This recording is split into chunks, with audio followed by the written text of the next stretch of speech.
Srdečně vás vítáme u dalšího povídání s terapeutem Janom Drabíkom v centru Avasa v Praze na Florencii. A dneska by som sa chcela pobaviť, Honza, s tebou o tématu strachu. Jak to ty vnímáš a či sa stretáváš vo svojej praxi s týmto tématou? Já vás zdravím, ahoj. Ano, s tématem strachu se potkávám poměrně často. Často lidé řeší nějaký strach, který nějakým způsobem v tom jejich životě vadí, nějak je limituje. Ono, když se na ty strachy podíváme, jako na takové, tak přirozené, co máme od malička, od narození, jsou pouze dva strachy. A to je strach z pádu a strach z hluku. No všechno ostatní jsme se během toho života naučili, nějakým způsobem jsme přijali ze svých zkušeností, z toho, co se nám stalo, nebo i z toho, co vidíme někde u ostatních nebo v televizi. A ten mozek si to veme a on to veme jako tak, aby nás ochránil před tou situací, která by mohla nastat, tak nám tam vloží ten podvědomý strach, tu reakci. Ale často ta reakce je spíš paralyzující. Je to něco, jako když vstoupíš na cestu, jede auto a teď tě to sparalyzuje, že za ní nehneš. No, to je prostě ten strach, který ti až úplně tak nepomůže, ale spíš ti uškodí.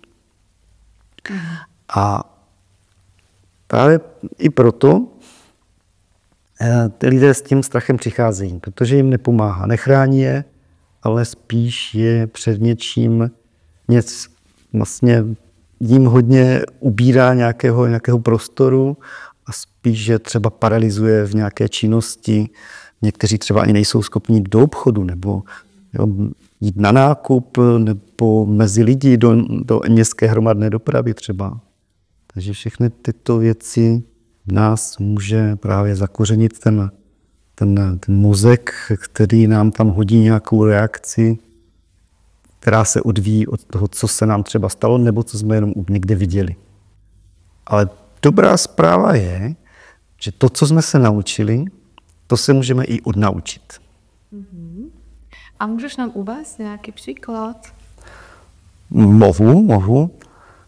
A abych nemluvil jenom o klientech, tak uvedu svůj osobní příklad mého největšího strachu, který jsem překonal. Tak to je ideál. No. Byl to strach z vody. Protože jsem se už jako malé dítě jsem se topil, i potom jako už dospělý jsem se několikrát topil a prostě se mi tam ten zakořenil strach z vody. No, spouštěla se mi tam ta automatická reakce panika. No, jakmile jsi ve vodě, spustí se panika a panika způsobí to, že lapáš po dechu, automaticky pod vodou lapáš po dechu a hledáš rukama dno. Takže jsi schopná se utopit i v půlmetrové vodě na základě těchto podvědomých panických vzorců. Tak to dobře poznám, protože mám stejné. A to mě zajímá. Vítej v klubu. Sice už možná v tom klubu trochu už tam nejsem, ale byl jsem tam. Protože jsem se rozhodl před těmi 6-7 lety se to naučit. A jaká cesta k tomu vedla? Klikatá a náročná. Ale je pravdou, že v tomhle věku už člověk je trošku smířený s tím, že to neumí, že neumí plavat a že že se chrání od té vody. Že prostě když někde jsem, no tak tam jsem šel do té vody maximálně po krk, dál nic a to ještě tak, aby to všechno bylo bezpečné a nemusel jsem se bát. Jasně. Mě zajímá, jak se ti to podařilo v takovém věku? Jak se podařilo to usáhnout? No, není to jednoduché ani v tom, když už jako získáš to svoje pohodlí, že už nemusíš, že už to nepotřebuješ. Jo, protože jediné, s čím se vypořádáváš, je reakce druhých lidí. Jo, ty reakce byly třeba, ty neumíš plavat, ať to umí každý. Nebo to je úplně jednoduché, tě to naučím hned. Aha, tak to jsem nevěděl. Do teďka žil v tom, že to je těžké, ale teď, jak mi to řekl ten někdo, je to jednoduché, fajn. Takže, a to je přesně i to, Jo, na tomhleto příkladu můžeme vidět, jak lidé reagují, když máte z něčeho strach. Jo? Mají tendenci ten strach zlehčovat. A tím si myslí, že vám pomůžou. No?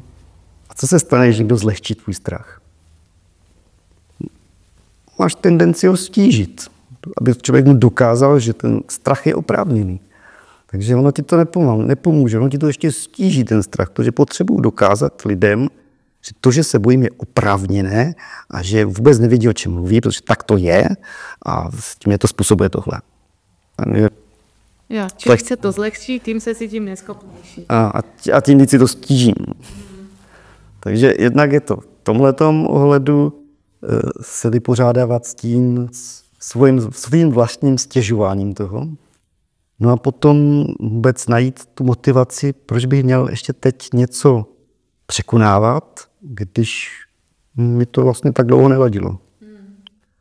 Ale tu motivaci, ať člověk najde kdekoliv, já jsem ji našel v tom, že už jsem chtěl být součástí těch věcí. Jo. Když jsem hodně cestoval, tak jsem zůstával vždycky jenom na té palubě nebo na tom pobřeží a ty krásy jsem viděl jenom zpovzdálí.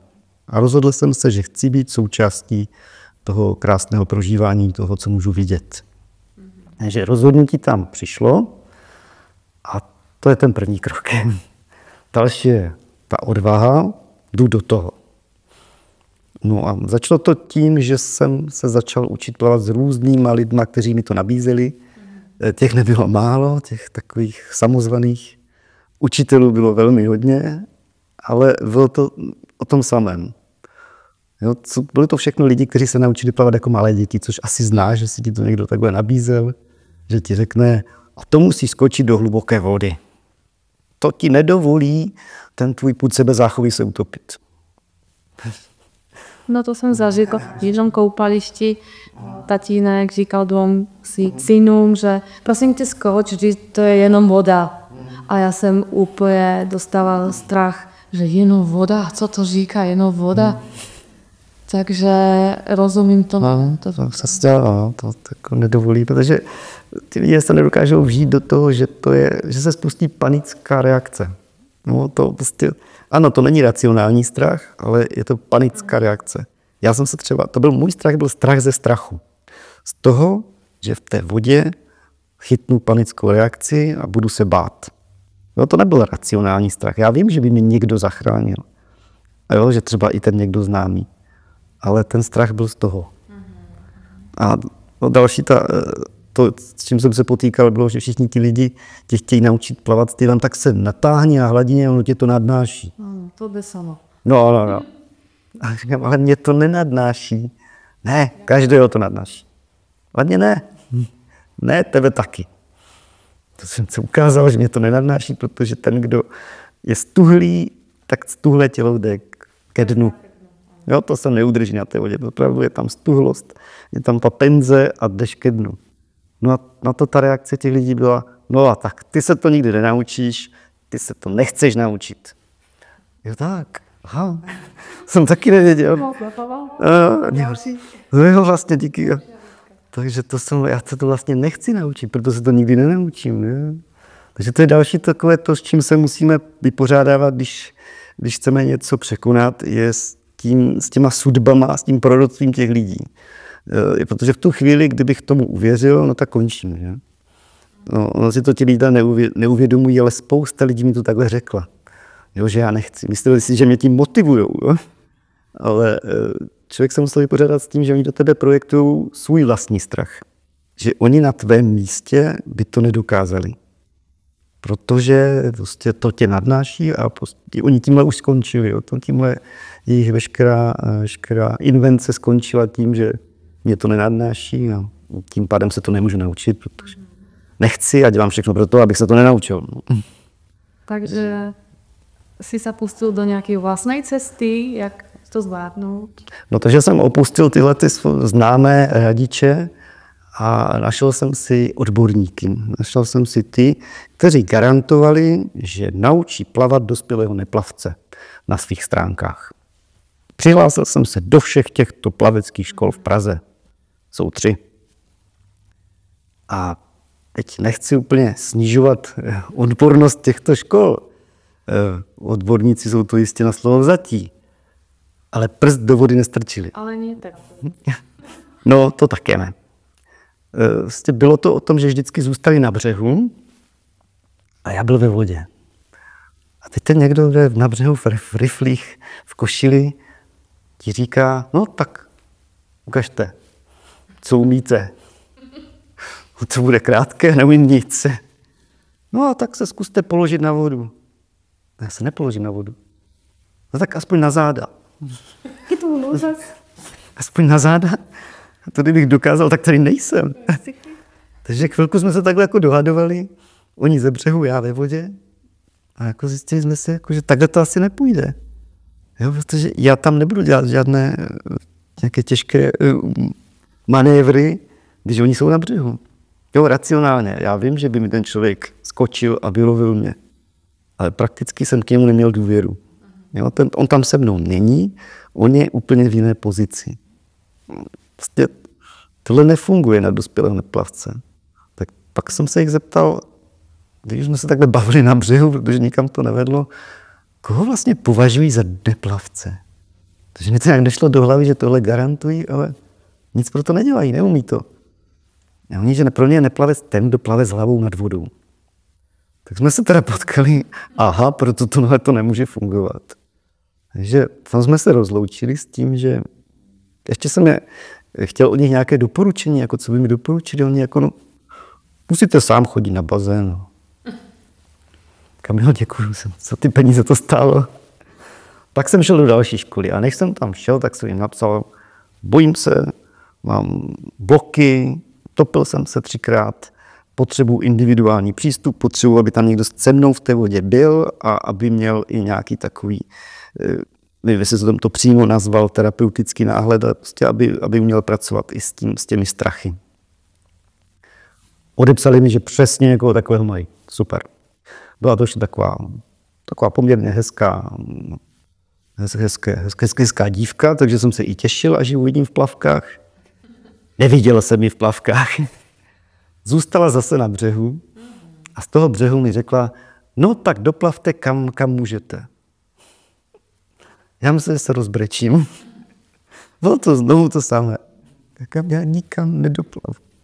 Prostě neumím, když jsem vám to psal. A teď jako jsem se dozvěděl, že ona učí plavat malé děti. A to přece není to samé. Takže ona mě chtěla učit plavat jako malé dítě.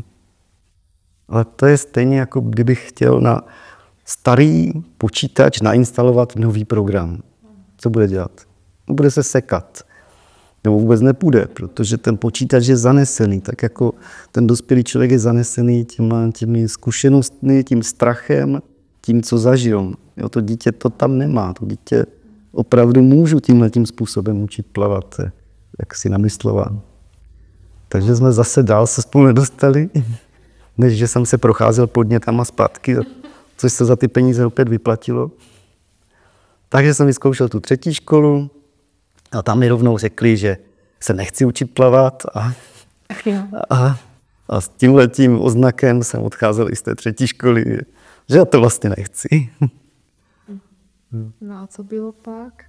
No, v tuto chvíli to bylo asi to nejhorší, protože nenaučili tě to známí, nenaučili tě to ani odborníci, všichni ti sugerovávají, že to vlastně nechceš, a ty jediný víš, že to chceš. Takže co teď? Kdo už je ten, kdo mi nějakým způsobem pomůže? No ten jediný, kdo člověka opravdu chápe, kdo se opravdu s ním dokáže cítit, je člověk sám. Tak jsem sám se sebou chodil rok na bazén každý týden, minimálně jednou.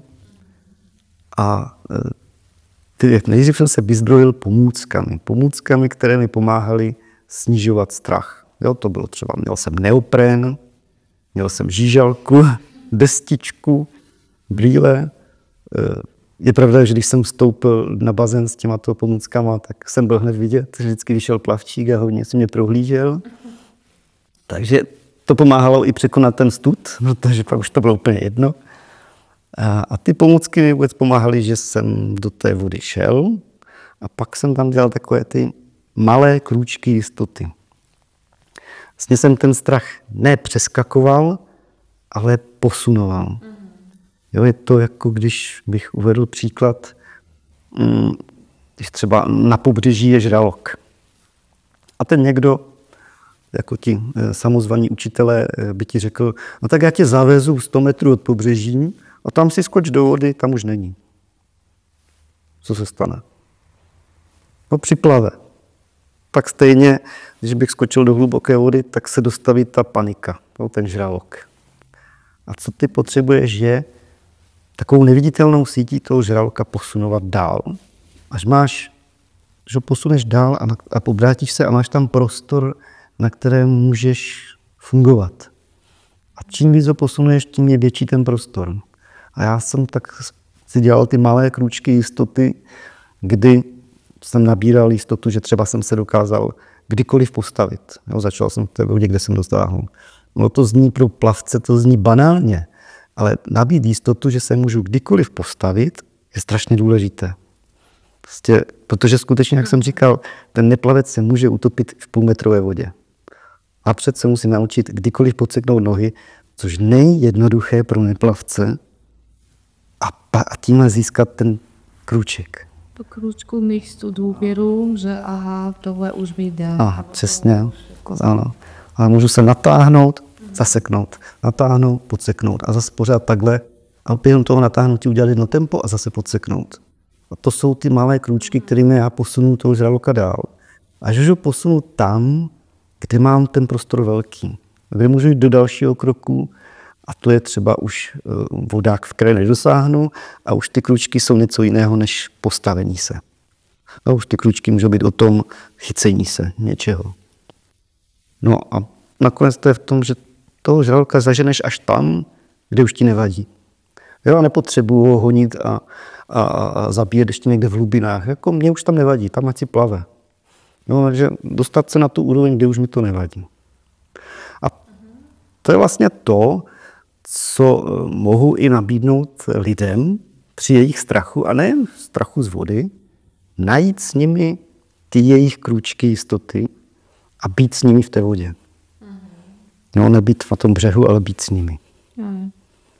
Důležité, takže takovým tvojím posláním je, aby ten člověk robil takové pevné, malé kroky k novým změnám a překonávání se a větší důvěře ten proces. A to je jedno, jaký to je strach. Přesně tak, no takhle může fungovat u všech strachů. S čímkoliv a kdekoliv. Při čímkoliv.